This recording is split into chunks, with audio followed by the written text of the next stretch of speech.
말씀으로 하죠. 옆에 분 보시면서 도둑질하지 말라. 도둑질하지 말라. 좀 인사치고는 좀 그렇죠. 도둑질하지 말라. 오늘 또 하나님께서 좋은 날씨 주셨네요. 좋은 날씨 주셔서 또 날씨가 좋으면 마음이 왠지 따라 밝아지잖아요. 오늘 우리 성도님들의 표정이 밝은 줄로 압니다. 그 마음 속에도 어둠의 모든 것들, 걱정, 근심 다 물리치시고 하나님이 주신 은혜와 사랑으로 오늘 예배를 마치고 돌아가실 때는 더욱더 밝은 모습과 마음으로 돌아가시기를 바랍니다. 오늘 우리 이제 10계명의 제 8계명이 되겠습니다. 도둑질하지 말라, 이런 제목으로 말씀을 나눕니다. 우리 한국 교회의 교회 사화, 그러니까 교회에 관련된 그런 역사 가운데 내려져 오는 이야기들이 있는데요. 한 선교사님의 이야기가 있어요. 그러니까 초창기는 아니고, 우리 한국에 복음이 들어간 초창기는 아니고 이제 조금 시간이 지난 뒤에 선교사님이 오셔서 이렇게 쓴 이야기들이 전해져 내려오는데요.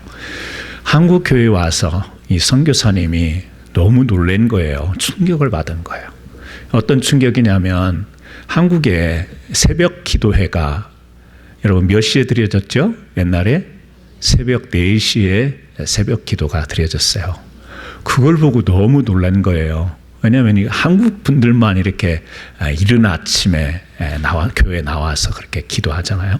이걸 보고 놀라셨는데, 거기에다가 하나 더 놀란 게 있어요. 뭐냐면 그 새벽 기도회를 나와서 기도를 드리고 이제 돌아가는 할머니들이 새벽 기도를 마치고 집에 돌아가시면서 남의 밭에 있는 고추, 깻잎을 따가지고 아침거리를 가지고 돌아가더라는 거예요.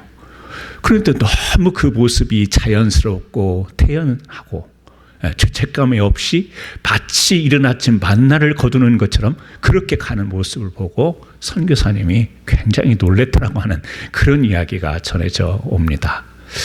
이 할머니들이 이른 아침 기도회를 마치고 돌아가면서 고추, 깻잎 뭐 이런 걸 따는 것은 도둑질일까요? 하나님의 은혜일까요? 우리가 살다 보면 이 도둑질이라고 하는 것이요, 참 생활 가까이에 있습니다. 그리고 참 우리 생활에 많은 부분들이 이게 다 연관이 되어 있는데, 우리가 이것을 딱히 도둑질이다 이렇게 말하기가 어려운 것들이 있어요. 그러니까 모든 사람들이 서로 관용하고 이해하고 인정하는. 그래서 옛날에 뭐 과수원에서 이렇게 서리들 하셨다고 그러는데 저는 못 해봤습니다만, 뭐 그게 도둑질이다 이렇게 하는 것보다는 그냥 뭐 복숭아 하나 따고 뭐 이렇게 토마토 따고 해서 몰래 훔쳐 먹는 게 더 맛있고 숨어서 먹는 게 맛있다고 이렇게 재미삼아 하던 그런 어떤 우리 옛날에 문화들이 있었잖아요. 그래서 또 걸리면 딱히 뭐 법적으로 가고 뭐 이런 게 아니고 적당하게 이렇게 눈 감아주고 봐주는. 그러나 남의 것을 훔친 것은 훔친 것이잖아요. 그래서 이 도둑질이라는 사전의 말을 보게 되면 자기 것이 아닌 무엇을 몰래 훔치거나 빼앗는 것, 이렇게 정의가 되어 있고, 오늘 우리가 출애굽기 지금 20장에서 10계명에 보는 도둑질하지 말라 해서 도둑질이라는 이 원어의 말을 보면 가나브라는 말을 쓰는데 역시 같은 뜻을 가지고 있어요. 훔치다, 몰래 가져가다, 속이다, 이런 뜻을 가진 단어입니다. 그러니까 훔치는 것, 내 소유가 아닌 다른 사람의 소유를 내 것으로 가지는 것, 정당한 방법이 아닌 것으로 가져가는 것을 우리가 이제 도둑질이다 이렇게 이야기를 하는데요. 앞에서 말씀드린 것처럼 뭐 이렇게 시골에서 서리한 것, 우리가 그렇게 뭐 큰 도둑질이라고 생각을 안 하거든요. 또 연세 드신 어르신 가운데 옛날을 회상해 보면 정말 배가 고파서 뭐 음식을 뭐 훔쳐 드신 경험이 있는지는 모르겠습니다.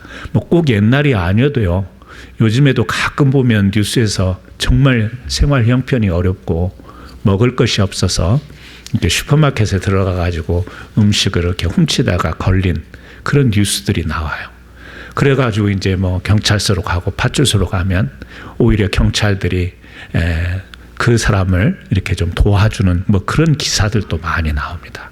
진짜 배가 고파서 먹을 것이 없어서 이 생존을 위해서 훔치는 것, 그것도 역시 훔치는 것이기 때문에 도둑질이지만 우리 사람들이 관용을 베푸잖아요.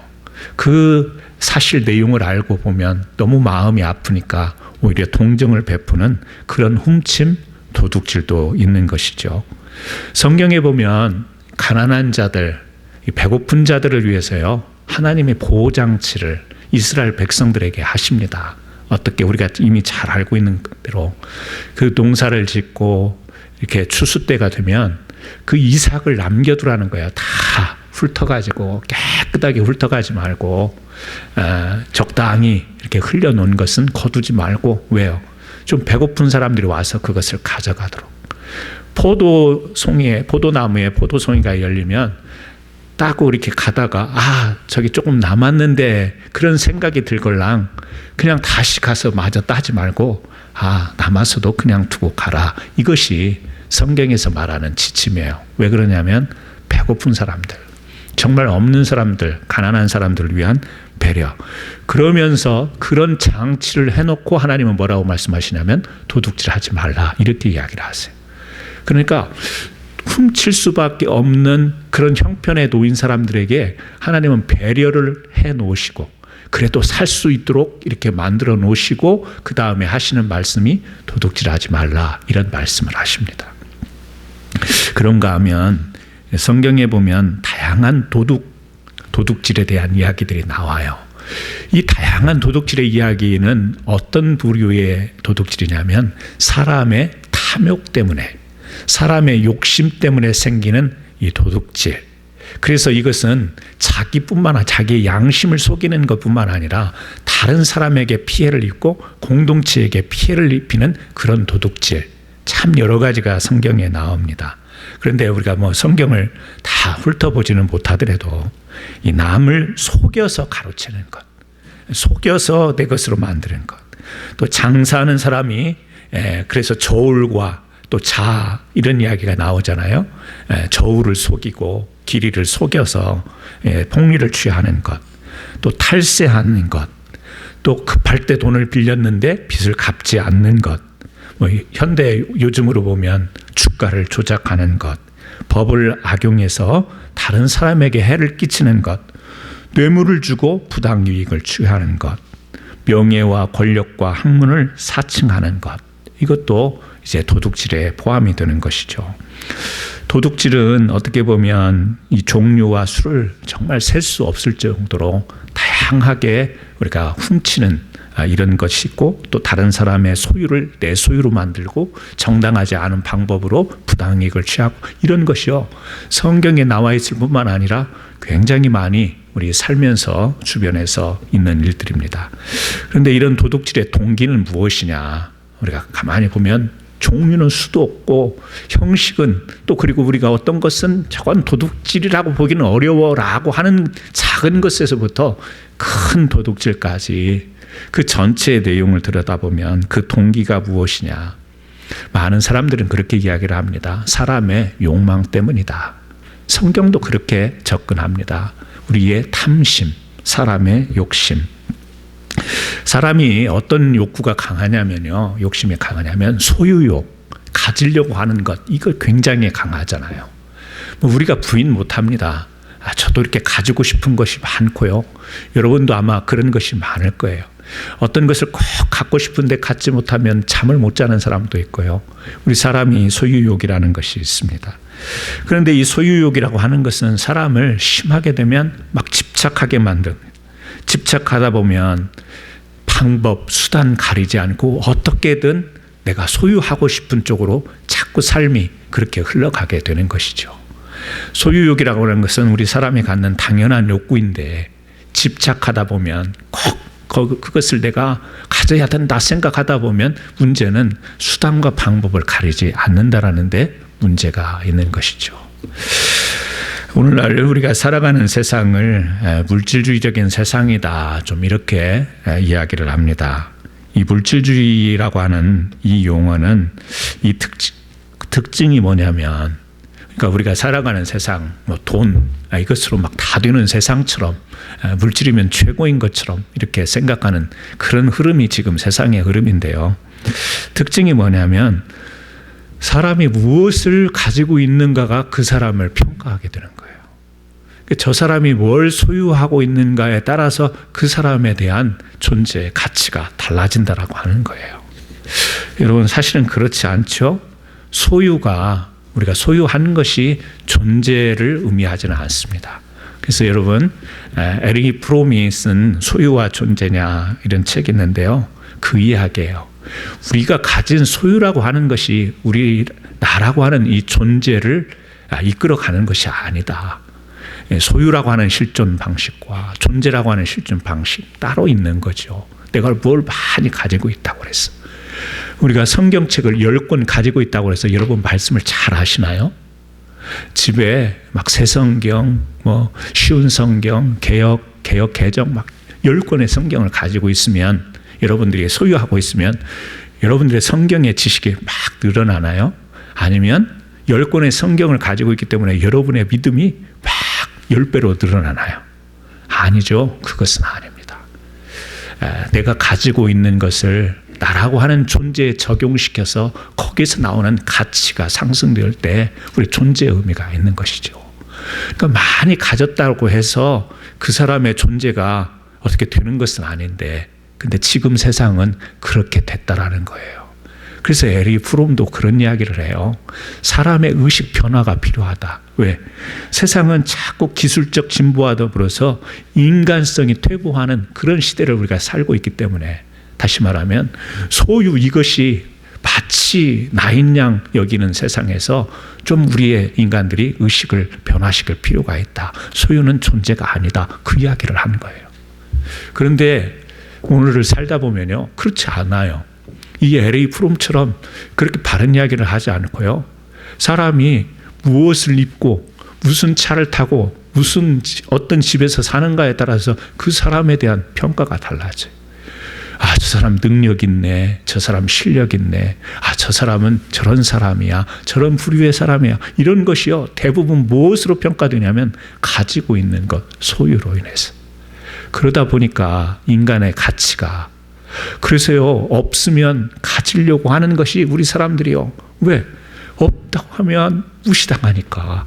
없다고 하면 내 부류가 저 그냥 밑으로 밀려나니까 어떻게든 나도 내가 기대하고 내가 생각하는 선까지는 내가 소유해야 된다 이러면서 집착하다 보니까 사람들이 나도 모르게, 나는 도둑질이라고 생각 안 하는데, 나는 남에게 피해를 줬다고 생각 안 하는데, 나는 나 나름대로 최선을 다하고 정직하게 살았다고 하는데, 그것이 사실 보게 되면 도둑질에 관련된, 도둑질과 같은 이런 일들이 우리 삶에서 일어나게 된다고 하는 것이죠. 여러분, 많은 사람들이 자존감 이야기를 합니다. 내 존재감 이야기를 합니다. 그런데 우리도 모르게 세상에, 이런 물질주의 세상에 살다 보니까 우리도 모르게 그렇게 따라가게 돼요. 그래서 적당히 우리가 있으면 그걸 누려야 되는데 욕심에 욕심, 탐욕에 탐욕. 근데 인생을 많이 이렇게 사시는 분들은 두 부류로 나눠지더라고요. 하나는 많은 인생의 경험을 통해서 많이 있다고 해서 그게 다가 아니더라. 진정한 행복이 그게 다가 아니더라. 이렇게 이야기하시는 어른들이 있고요.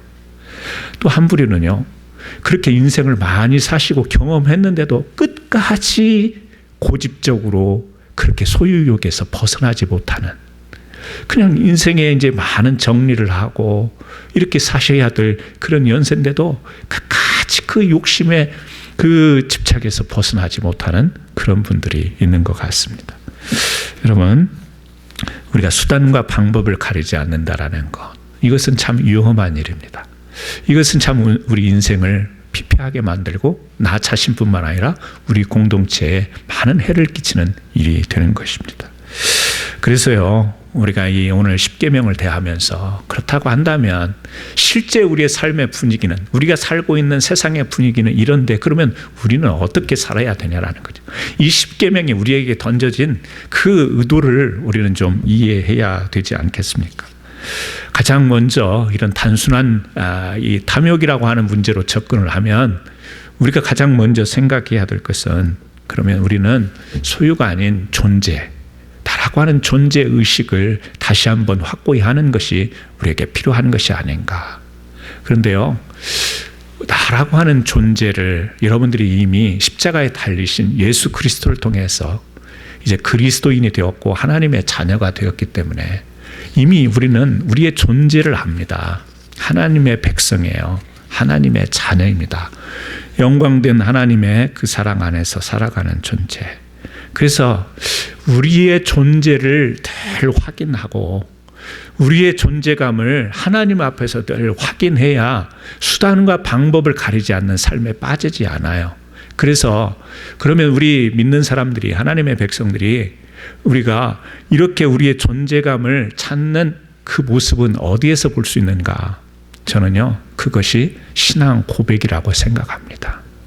우리가 사도신경을 통해서도 신앙을 고백하고 예수님의 제자들도 주님 앞에서 신앙 고백을 하는데요.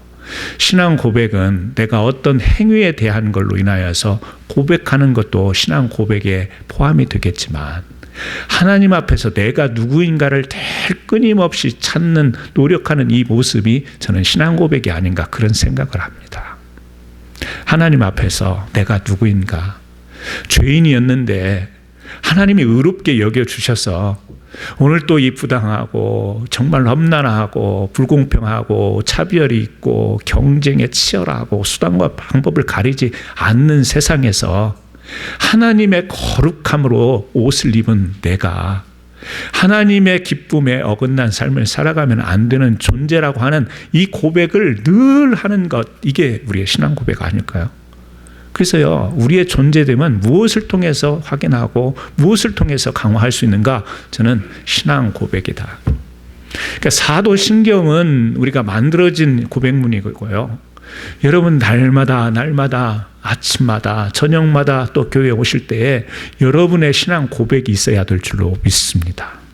그래야 내가 하나님 앞에서 누구인가, 그리고 하나님이 세상에 세워놓은 내가 누구인가, 내가 어떻게 살아야 되는가, 내가 무엇을 하며 살아가야 되는가를 하나님 앞에서 늘 기도하며 확인하는 것, 저는 이 신앙 고백이 있어야 우리가 탐심에 빠지지 않는다. 이 신앙 고백이 있어야 바른 삶을 살아갈 수 있다. 결국에 신앙 고백이 있는 사람은 어떤 삶을 사느냐? 윤리의식을 가지고 살아가게 된다는 거죠. 사람의 의식이라고 하는 것은 행동을 유발해요. 어떤 생각을 하는지에 따라서 그 사람의 행동이 달라져요. 그런데 우리 그리스도인이든지 비그리스도인이든지 우리가 이 사회에서 살아갈 때, 내가 아닌 다른 사람과 이웃과 살아갈 때, 오늘 십계명이 하나님을 사랑하고 이웃을 사랑하는 이 큰 축에서 이 말씀을 우리가 받을 때, 이웃과 더불어 살아갈 때 우리에게 가장 중요한 것이 있다면 그것은 윤리의식입니다. 윤리라고 하는 것은 나 개인에 해당되는 게 아니에요. 같이 살아가는 공동체에 필요한 의식이 윤리의식이에요. 믿는 사람만 필요한 게 아니라 믿지 않는 사람, 어른만 필요한 게 아니라 어린 아이들에게도 필요한 윤리의식. 윤리의식이 없을 때, 철없을 때 하는 행동이 있어요. 제가 말씀을 준비하다가 옛날 생각이 났어요. 제가 초등학교 기억으로는 2학년 때인지 3학년 때, 제 고향은 전라북도 김제. 저는 그때 물론 초등학교 때 전학을 가긴 했지만 그곳은 저의 놀이터였어요. 지금도 좋은 어렸을 때 추억의 장소였어요. 어렸을 때 제가 교회를 잘 다녔어요. 교회를 잘 다녔는데요. 하루는 교회가 이제 어린이 주일학교, 유년 주일학교가 주일날 오후 2시에 있었습니다. 예배를 마치고 이제 장로님이 할아버지, 우리 교회에 그 할아버지가 장로님인 손자가 우리 유년부 같은 반이었고요. 한 명은 우리 주일학교 전체를 담당하는 주일학교 부장 집사님의 아들인데 다 같이 우리가 교회에서 같은 반이었는데요. 그때 막 떠올랐던 그 영화가 하나 있었습니다. 혹시 들어보셨어요? 로버트 태권브이라고. 그런 영화가 있었어요. 그 영화를 저는 이미 봤어요. 그리고 또 집사님 그 아들도 이미 봤는데 할아버지가 장로님인 이 손자는 그 영화를 그때까지 보지 않아가지고요. 예배 끝나고 이제 주일학교 끝나면 그 영화를 보러 가는데 우리 보고 같이 보러 가재요. 같이 보러 가자고 하는데 우리는 돈이 없잖아요. 그런데 이 주일학교 부장 집사님 아들이 제안을 한 거예요. 뭐냐면 이미 우리는 극장에 가서 영화를 봤는데요. 극장에 가면 옆에 조그마한 문이 있는데 네가 들어가서 거기 열어주면 우리가 거기로 그러니까 개구멍 같은 거죠. 들어갈 테니까 네가 돈 내고 들어가서 거기를 열어줘라. 너 혼자 보면 재미없으니까. 그래서요. 저도 그거를요. 오케이 해가지고 준비하고 있다가 영화가 시작되니까 그 친구가 실제로 문을 열었어요. 열고 극장에 들어가는데 붙잡혔을까요? 잘 봤을까요? 저하고 그러니까 이미 영화를 봤던 경험이 있는 우리는 얼른 극장 안으로 들어가 버렸는데 이 장로님 손자는요 착해가지고 저기에서 직원이 나타나가지고 너희들도 가만히 거기 있어 그러는데 열은 문을 닫고 간다고 얼른 극장 안으로 도망치면 될 텐데 열린 문을 닫으려고 했다가 붙잡힌 거예요. 붙잡혀가지고 그 깜깜한 극장 안에 가만히 보니까요 개를 앞에 세우고 그리고 이렇게 기역자로 생긴 후레쉬가 있었어요. 그걸 앞자리부터 쭉 비치고 가는 거야. 그러니까 어른들이 있었으면 그 영화가 어린이 만화 영화니까 어른들이 있었으면 그렇게 안 했을 수도 있는데요. 우리는 중간에 숨었거든요. 중간에 앉아갖고 태연하게 영화를 보고 있었는데 앞에서부터 서서히 조여오기 시작하는 거예요. 근데 지금까지 살면서 그렇게 가슴이 두근거리고 떨린 것은 그때 처음이었던 것 같아요. 결국에 저희 앞에까지 와서 붙잡혔어요. 붙잡혀가지고 밖으로 끌려 나갔습니다. 끌려 나가가지고 너희들 학교에다가 연락해서 퇴학을 시키겠다고 막 그런 겁을 주는 거예요. 쫄을 대로 쫄아가지고요. 열중시와 차례서를 몇 번을 시키더니 위로 따라오라고 하더니 2층인가 3층으로 끌려갔어요. 3명이. 갔더니 거기에 미술실이 있더라고요. 그러니까 옛날에 극장을 보면 간판을 직접 극장에서 이렇게 그려가지고 그걸 극장 앞에 이렇게 걸어놓는데요. 그리 데리고 가더니요. 뭐 거기에 있는 막 페인트 깡통 뭐 이런 것을 뭐 어디로 날르라고 막 한참 일을 시키더라고요. 일을 시키고 나서 데리고 오더니 그러면 내쫓을 줄 알았더니요. 그냥 다시 영화를 보래요. 그러니까 옛날에 보면 뭔가 조금 관용이 있었어요. 봐주는 게 있었다고요. 근데 뭐 이미 영화가 다 끝날 때쯤 돼버린 거예요. 시간이. 그러니까 우리 같으면 창피하고 막 부끄럽고 그래서 얼른 나와버렸을 것 같은데 또 속도 없이 영화를 또 보러 갔잖아요. 끝날 때쯤. 근데 영화 마지막 부분이 하이라이트예요. 되게 재밌어요. 그 마지막 부분을 또 일어서서 박수 치면서 봤다라는 거 아니에요. 철이 없을 때죠. 초등학교 2학년, 3학년. 윤리의식이 별로 없으니까 열심히 교회 가서 얼마나 주일학교 제가 잘 다녔는데요. 그때 예배 끝나고 그 짓을 한 거예요. 왜? 어리든요 윤리의식이라고 하는 것이 우리의 행동을 움직이게 만듭니다. 철이 없으니까 봐줄 수 있습니다. 넘어갈 수 있습니다. 형편이 어려우니까 좀 우리가 동정을 베풀 수 있습니다. 그런데 우리의 머릿속에는 우리 마음속에는 윤리의식이 있어야 되는데 특히 우리 하나님의 백성들의 하나님께 예배하고 믿는 자라고 하는데 이 윤리의식이 없어서 믿지 않는 사람들도 얼굴을 찌푸릴 만한 행동과 언행을 우리가 하게 된다면 여러분 그것은 어떻게 보면 내가 어떤 것을 훔친 것은 아니지만 다른 사람들에게 폐해를 입힌다라는 측면에서 도둑질이라는 말은 하지 않더라도 도둑질을 하지 말라고 한 하나님의 그 의도에 우리가 한번 깨달음이 필요한 그런 모습이 아닐까 생각해 보는 것입니다. 여러분 그렇습니다. 우리가 하나님 앞에서 살아가면서 신앙 고백을 통해서 내가 누구인가 거기에서 존재의식을 하실 때 그래서요 남이 볼 때는 어떻게 저런 데도 살아갈 수 있을까 저렇게 없는데 가난한데 그런데 하나님이 주신 그 영광된 그 존재감을 가지고 나는 하나님의 백성이라고 하는 것을 통해서 얼마든지 극복하면서 가치 있게 행복하게 사는 사람도 있습니다. 그러니까 우리가 그 의식이 결여될 때는 세상의 흐름 속에서 왜 나는 가진 게 없고 나는 왜 없는 부모님 밑에서 커야 되고 내 주변에는 왜 그렇고 이런요 계속 마음속에 그런 아픔, 집착에 빠지다가 어떤 찬스가 되면 수단과 방법을 가리지 않고 거기에서 도둑질과 같은 이런 삶의 모습으로 살아가게 된다라고 하는 것이죠.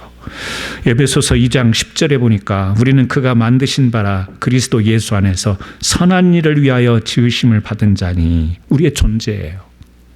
그리스도 예수 안에서 선한 일을 위하여 지으심을 받은 자니 이 일은 하나님이 전에 예비하사 우리로 그 가운데 행하게 하려 하심이라. 우리의 존재를 말씀하시죠. 그러면서 우리가 어떻게 살아야 될지를 말씀하시죠. 그런데 우리는 이 말씀을 기억하기보다는 오늘 또 세상 사람들이 살아가는 모습, 유행하는 모습, 사람들이 추구하는 그런 모습에 자꾸 영향을 받으면서 주님을 믿고 찬양을 하고 기도를 하는데도 마음이 늘 채워지지가 않는 거예요. 늘 부족한 거예요. 늘 만족감이 없는 거예요. 행복하지 못한 거예요. 여러분, 견고한 믿음 위에 여러분을 세우셔야 됩니다. 견고한 신앙 고백을 통해서 그렇게 세우셔야 우리가 천박한 것에 굴복하지 않고 삶이 불안해지지 않고 쫓기지 않고 무리하지 않게 되고 수단과 방법을 가리지 않는 삶을 살게 됩니다. 여러분은 다 하나님의 영광스러운 존재인 줄 믿습니다. 하나님 나라의 백성들, 하나님 나라의 자녀들, 그리스도인인 줄 믿습니다. 이 존재가 소유 어떤 것을 가지고 있는가가 삶에 영향은 줄지언정 그것이 여러분의 존재를 이야기하는 것은 아니기에 신앙 고백을 통해서 혹시 그런 마음이 자꾸 들걸랑 극복하시기를 주님의 이름으로 축원합니다. 아울러서 도둑질하지 말라는 말씀에 대해서 우리는 적극적인 순종이 필요합니다. 우리가 십계명을 하다 보면 하지 말라, 살인하지 말라 그랬잖아요. 살인하지 말라는 말씀을 통해서도 우리가 봤듯이 생명을 존중하라, 적극적인 의미로 보면 그런 것 아니겠습니까? 이 도둑질하지 말라라는 이 말씀도 역시 우리가 적극적으로 볼 필요가 있습니다. 내가 이 다른 사람들을 그냥 미워하는 것으로, 미워하지 않는 것으로 그치는 게 아니라 하나님은 그를 사랑하도록 그렇게 이끄시잖아요. 주님은 그런 말씀을 주시잖아요. 그러니까 예수님께서 산상수훈에서 누가 오리를 가려 하거든 심리를 같이 가지고 속옷을 가지고자 하면 겉옷까지 주라. 오른뺨을 때리면 왼뺨을 돌려대라. 원수를 사랑하고 핍박하는 자를 위해 기도하라. 그러니까 적극적인 것을 성경은, 주님은 말씀하시죠. 내가 이 정도까지 하면 모든 사람들이 다 수긍할 만한 그런 행동이야, 자세야. 그런데요, 주님은 더 적극적인 것을 이야기를 하시잖아요. 에베소서 2장 10절에 이런 말씀이 있어요. 에베소서에 보면 참 좋은 말씀이 많이 나와요. 교회를 향해서, 오늘날 살아가는 우리 교인들을 향해서 참 좋은 말씀이 많이 나오는데요. 에베소서 4장 28절, 도둑질하는 자는 다시 도둑질하지 말고 돌이켜 가난한 자에게 구제할 수 있도록 자기 손으로 수고하여 선한 일을 하라. 여기에서도요, 선한 일을 하래요. 그런데 그 앞에 전제되는 게 도둑질이라는 말이 나오고요. 그 다음에 그 도둑질 하지 말고 가난한 자에게 구제할 수 있도록 어떻게 해요? 손으로 수고하여 라는 말이 있어요. 그러니까 공짜 것 가져다가 그냥 주는 게 아니에요. 이거 공짜 것 얻었으니까 누구한테 줘야지, 이게 아니라 내가 수고해서, 내가 노력해서 얻은 것을 어떻게 해요? 다른 사람이 수고하고 노력해서 얻은 것을 강제로 뺏어오거나 속여서 뺏어오거나 정당한 대가를 지불하지 않고 뺏어오거나 이러지 말고 내가 정당하게 일한 것으로 그 수고로 인하여서 다른 사람에게 도와줄 수 있고 나눌 수 있는 것, 이것이 도둑질과 상반된 개념인 것이죠. 도둑질 하지 말라. 나는 도둑질 안 해서 여기서 끝나는 삶을 살지 말고 내가 정당하게 수고하여서 노력한 것을 다른 사람에게 도울 수 있도록 내어놓는 이 나눔, 이것이 도둑질 하지 말라는 계명의 적극적인 의미라고 하는 것이죠. 여러분, 우리가 성경을 보게 되면 그렇습니다. 하나님께서 기본에 멈추는 삶을 살라고 하시지 않습니다. 기본을 뛰어넘는 적극적인 삶을 살라고 말씀합니다.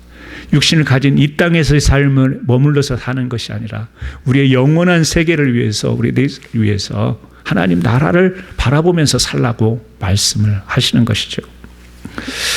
우리는 그러기 위해서는요, 이 땅에서 윤리의식과 더불어서 성실한 삶의 태도, 노력이 필요해요. 내가 얻는 것도 정당하게. 우리가 그런 게 있잖아요. 그것은 뭐 잘못된 게 아니라요. 이렇게 쉽게 얻은 것이 있는데, 쉽게 얻은 것, 쉽게 쓰는 경향이 있고, 쉽게 얻은 것이니까 누구에게 쉽게 줄 수도 있는 거예요. 그런데 정말 소중하게 여기는 것, 내가 소중하게 여기는 것, 다른 사람이 소중하게 여길 수 있고, 다른 사람이 소중하게 여기는 것, 내가 나에게도 소중할 수 있는 그런 것들을 나의 수고를 통해서 같이 나눌 수 있는 것. 우리 불한당이라는 말이 있어요. 불한당. 이렇게 자주 쓰는 말은 아니지만 저런 불안 같은 놈 뭐 욕할 때도 이렇게 쓰고 그러는데요. 불한당. 아니 불자에 땀 한자, 집단 당자입니다. 한자어죠. 그러니까 이 말에 한자를 풀이를 해보면 아니 불자에 땀, 그러니까 그러니까 땀을 흘리지 않는 집단, 이런 표현이 있어요. 땀을 흘리지 않고 수고하지 않고 남의 것 가로채는 것 불한당이라고 이야기하잖아요. 막 사람을 괴롭히는 집단 불한당이라고 이야기하잖아요. 그러니까 자기의 수고 없이, 땀을 힘을 없이 뭔가를 쟁취하고 빼앗아가고 소유가 바뀌고 이런 것을 불한당이라는 말로도 우리가 이야기를 해볼 수 있겠습니다.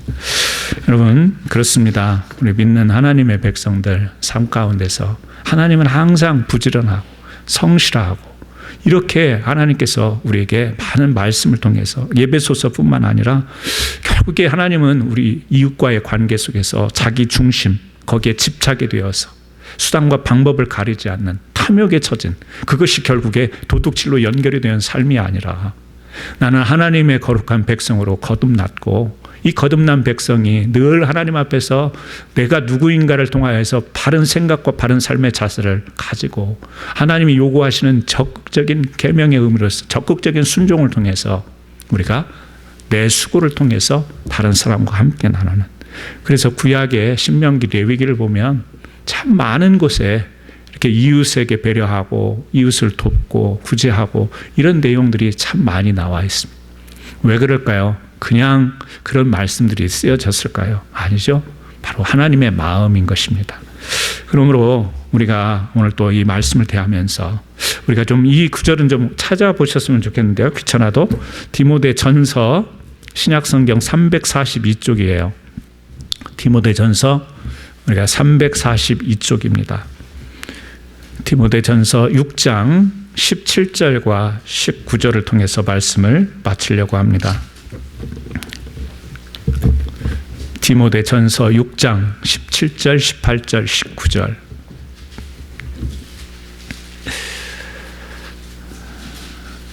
(342쪽입니다) 디모데전서 6장 17절, 18절, 19절 합독합니다. 네가 이 세대에서 부한 자들을 명하여 마음을 높이지 말고 정함이 없는 재물에 소망을 두지 말고 오직 우리에게 모든 것을 후히 주사 누리게 하시는 하나님께 두며 선을 행하고 선한 사업을 많이 하고 나누어 주기를 좋아하며 너그러운 자가 되게 하라. 이것이 장래에 자기를 위하여 좋은 터를 쌓아 참된 생명을 취하는 것이니라. 아멘. 여러분, 이 세대에 우리가 소유 이것에 너무 마음을 두지 말고, 왜요? 그것은 사라지는 것인데 그 사라지는 것 위에 여러분의 존재를 세우지 말라는 거예요. 사라지지 않는 영원한 하나님의 나라에 소망을 두고 우리는 거기에서 우리의 존재를 찾으면서, 그러면 우리가 어떻게 살아야 되느냐? 선을 행하고, 착한 일의 의미는 믿음으로부터 다양한 의미이긴 하지만요, 선한 사업을 많이 하고 나누어지기를 좋아하며 너그러운 자가 되게 하고. 여러분, 이 말씀을 읽는 것으로 그치지 말고 실천의 삶을 살았으면 좋겠습니다. 지난 주간에 제가 몇 집을 신방을 했는데요, 한 분이 이제 교회에 지금 출석을 못 하시니까 우편으로 보내는 헌금 봉투를 직접 주시면서 목사님 이것도 좀 같이 우체통에 넣어주세요. 근데 뭐 헌금은 제가 챙겨오면 되는 거고, 봉투 하나를 따로 주시는데 보니까 어린이 재단에 이렇게 도네이션하는 후원하시는 그런 봉투더라고요. 비즈니스 봉투를 보니까. 그래서 이렇게 보고 있었더니 그냥 얼마 안 되지만 여기를 꾸준히 그렇게 보내고 있다고 그 말씀을 하시면서 우리 성도님들이 이렇게 살고 계시는구나. 제가 볼 때는 그럴 형편이 뭐 작은 돈이든 큰 돈이든 당신을 위해서 써야 될 그런 형편인 것 같은데 그 후원금을 계속 보내셨다고 하더라고요. 그걸 보면서 우리 성도님들이 내가 모르는 실제 삶이 이런 삶을 살고 계시는구나. 참 하나님께 감사했고요. 오늘 이 말씀을 나누면서도 제가 뭐 설교로 설명하고 이런 것은 아니지만 그냥 예배자로서 제 자신이 많이 도전이 됐고요. 또 우리 성도님들 보면 알게 모르게 누군가를 돕기 위해서 목사님 알리지 말고 무명으로 이렇게 좀 누구를 도와줬으면 좋겠습니다. 저도 한때 어려울 때 이렇게 도움을 받았습니다. 그런 일들을요, 제가 교회에서 간혹 이렇게 접하면서 우리 성도님들이 그래도 이런 삶을 살고 계시는구나. 그것에 굉장히 뿌듯함과 자부심을 갖습니다. 오늘 우리 사랑하는 성도 여러분, 그렇습니다. 오늘 말씀을 나눈 것처럼 세상은 그래요. 세상은 그렇게 흘러갑니다. 잘못된 것이 아니라 크게 대세인 것 같습니다. 소유라고 하는 것에 집착이 된 삶을 살아가면서 그 아래서 얼마나 초조하고 불안하고 거기에 이르지 못할 때 열등감이 되고 이런 세상 속에서 그럼에도 불구하고 여러분들이 예배하고 기도하면서 여러분의 신실한 그 존재감을 하나님 앞에서 찾으시고 거기에서 윤리의식을 가지고 바르게 살고 바르게 사는 것을 넘어서서 적극적으로 하나님의 그 선한 일을 위하여 지음받았다라고 하는 그 생각을 가지고 여러분의 형편과 마음이 감동대로 함께 나누는 삶을 살아가시기를 예수님의 이름으로 축원합니다. 이 시간 우리 같이 한번 기도하겠습니다. 하나님, 그렇습니다. 오늘 도둑질하지 말라고 하는 이 계명을 대하면서 혹시라도 우리가 세상 속에서 남의 것을 훔치고 남에게 어떤 큰 해를 끼친 건 아니지만 우리 마음 속에 계속해서 어떻게든 이것을 가졌으면 하는 그 탐욕에 젖어 있다면 주님, 우리는 하나님의 자녀, 모든 것을 공급해 주시는 하나님 앞에서 잠시라도 내려놓고 다시금 평안한 마음으로 내가 누구인가 확인하면서 바른 윤리의식을 가지고 주님 위해서 선하게 살아가는 믿음의 사람 되기를 원합니다. 간단하지만 우리 결단하는 기도 같이 잠시 드리겠습니다. 할렐루야. 하나님 아버지, 감사와 영광을 돌립니다. 오늘 거룩한 주일에 우리 사랑하는 성도들과 십계명의 제8계명 도둑질하지 말라는 이 말씀을 저희들이 대하면서 하나님 아버지, 그렇습니다. 우리가 세상 살면서 물질주의 세상 가운데 모든 소유가 존재인 것처럼 여기는 세상 속에서 우리도 모르게 그렇게 휩쓸려 살아갔을 때가 있습니다. 하지만 하나님, 우리는 거룩한 하나님의 자녀여 옷을 입힌 자로서 하나님이 이제 우리가 정말 하나님의 백성답게 살아가는 길은 주의 말씀대로 순종하며 살아가는 것인데 오늘 이 세상에 우리의 눈을 마음을 두는 것이 아니라 영원한 나라 하나님 나라의 소망을 두고 살아가는 우리기에 주님 말씀처럼 이 땅 가운데서 선한 일을 위하여 선을 행하면서 살아가기를 소원하고 다짐하며 우리 사랑하는 성도들에게 그런 은혜를 주시옵소서. 역사하여 주시옵소서. 예수님의 귀하신 이름으로 기도드리옵나이다. 아멘. 이 시간 우리 정은영 성도님의